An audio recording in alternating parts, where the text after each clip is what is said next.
Hi மக்களே, இன்றைக்கி நம்ம செய்ய போகிறது மட்டன் பிரியாணி. அரிசி ஃபஸ்ட்டு நனைய வச்சுக்கணும், ஓகேங்களா? அது ஒரு பாத்திரத்தை எடுத்துக்கோங்க. உங்களுக்கு எந்த அளவு இருக்குங்க பாத்திரம் வேணுமோ அந்த அளவில் எடுத்துக்கோங்க. இது ஒன்று ஃபுல்லாக போட்டிருக்கேன். கிளாஸ் அளவு எடுத்துக்கோங்க. எதை எடுத்தாலும் அளவு வச்சுக்கோங்க, ஓகேங்களா?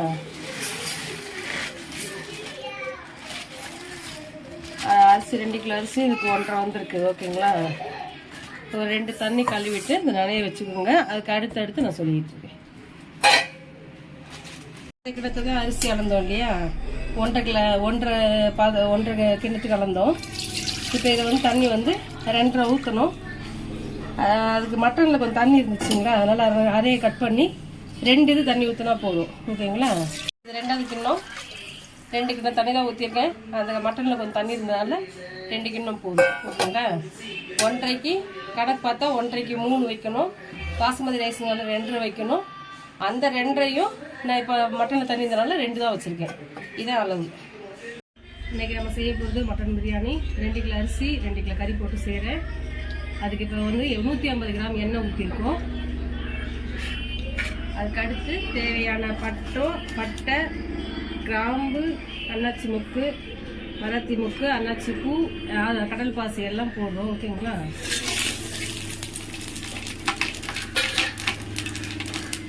அப்புறம் வெங்காயம், பச்சை மிளகாய்.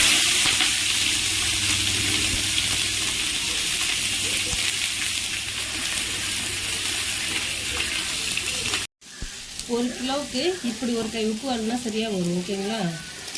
2 கை 2 கிலோவுக்கு போட்டால் போதும். அப்புறம் உப்பு வேணும்னா பார்த்துட்டு போட்டுக்கோங்க. இப்போ என் கை காரணத்துக்கு நான் போடுறேன். அப்போ தக்காளியில் கொஞ்சம் போடுவேன்.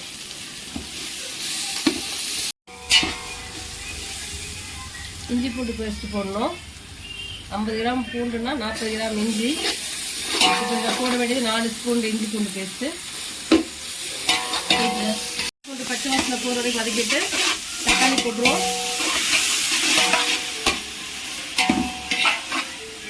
மிச்சம் உள்ள உப்பையும் போட்டுருவோம். அதே ஒரு கை உப்பு.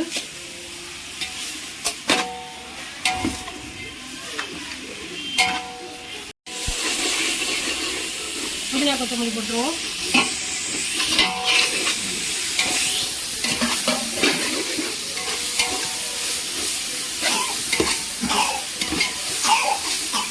ஒரு 3 ஸ்பூன் மிளகாத்தூள், வேர்மிளகாத்தூள்,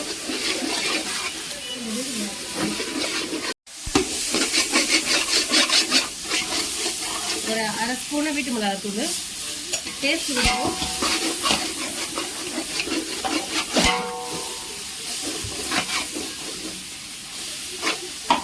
ஒரு 150 கிராம் தயிர்,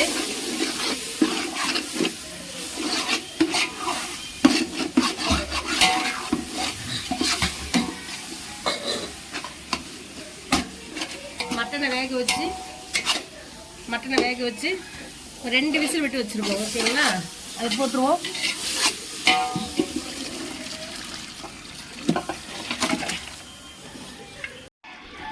அரை வேக்காடு குக்கரில் வந்துச்சு.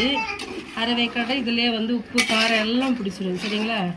இந்த காரம் பிடிச்ச பிறகு இதை பற்றிட்டு நல்லா கறி வெந்துருச்சு. இப்போது நம்ம அளந்து வச்சோம்ல 2 இது தண்ணி, அதை இதில் ஊற்றிடுவோம்.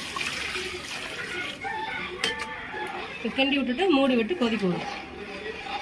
டைமில் உப்பு பார்த்துக்கணும். நான் உப்பு பார்த்தேன், கொஞ்சம் கம்மியாக இருக்குது. அதனால் ஏன்னா கொஞ்சம் உப்பு கரிச்ச மாதிரி இருந்தால் தான் அந்த இது கரெக்டாக வரும். கொஞ்சம் கம்மியாக இருக்குது, ஓகேங்களா? அவ்வளோதான்.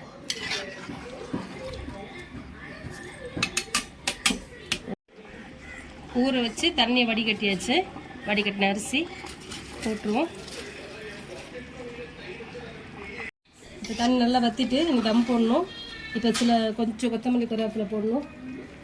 கொத்தமல்லியும் புதினாவும், ஓகேங்களா? இதை போட்டுட்டு லெமனில் லைட்டாக இந்த கேசரி போடுறேன். எனக்கு தேவை நான் போட்டுக்கிறேன். உங்களுக்கு தேவைன்னா போடுங்க, இல்லைன்னா விட்டுருங்க.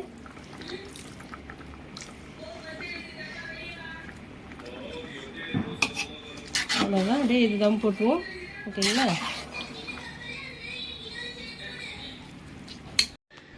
பாருங்கள் சூப்பராக ரெடி ஆகிடுச்சு. அப்படியே உதிரி உதிரியாக புலப்புலன்னு ஆயிடுச்சா? அவ்வளோதான், பிரியாணி ரெடி. அழகாக சூப்பராக வந்துருக்கு பாருங்கள். ஓகேங்களா?